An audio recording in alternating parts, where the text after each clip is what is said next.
Asikasuhin ninyo ang sarili ninyo. Baka sa kakagalan ninyo sa gabi.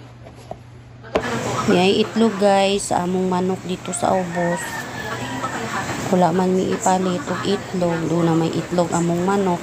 Amo na lang ako na lang ning lungakon kay para among isudan. 12 ni kabuok guys, itlog ni Lily tanok. Yan na guys, ako ang gibutang sa lutuanan kay luto na ni dito sa school. Tama na po dagang tubig nga mo apaw di siya ba. Jakto na ni guys, ako na ni butang dito sa stove para marluto ko na.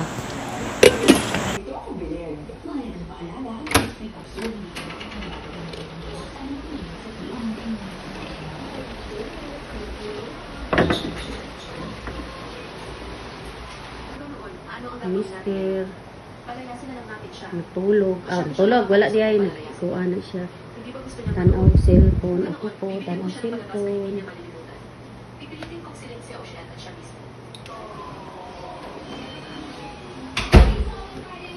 Mga itong itlog. Biyernes muli karon guys. Saba kayo guys sa gawas kay tusok kayo ang ulan diri sa amuan. Kaya ano may bagyo po. Hindi akong gitanawon at nilitanok guys. Pag naman di ay diri. Look. Wala nga. Ulan man karon. Gilungan ko na mo ang iyang susi ka itlog. Wala na namo palunglungi kay kuan man guys. Sana dili man siya magtarong og lunglong. Grabe ito. Bulot.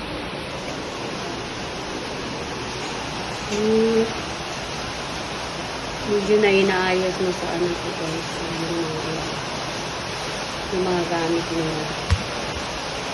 doon na sa baba.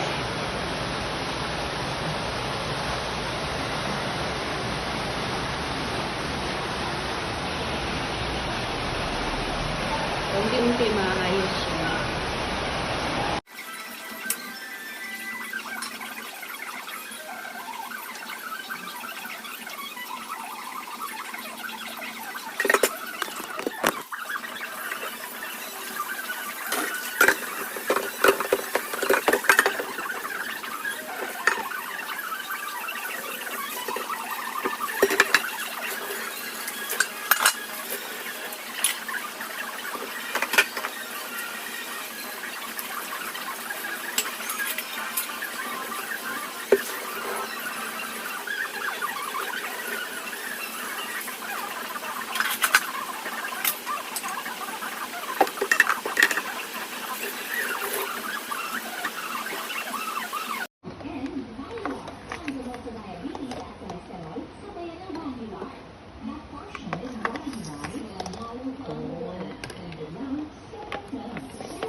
Sa kanila.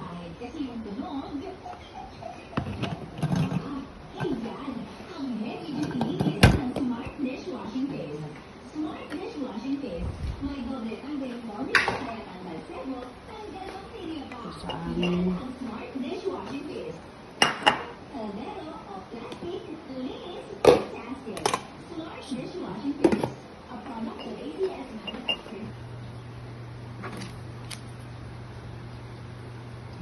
Bilisan natin. Tapos na ang pulong. Naubos agad ang kapasidad dahil sa dami ng mga pre-order sa buong bansa. Sa panig ni Kinyaw, nagtitipon na sila ng mga internasyonal na espesyal na barko. Mami isda guys. Panalo na tayo ng tuluyan. Walang tigil sa pagbibigay ng babala sa akin ang jade pendant. Tunga ni guys. Huwag sabihin, hindi kaya ang lokasyon ng ospital.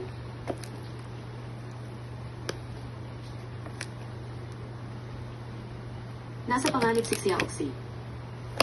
Ano ang nangyari, Blue Chen?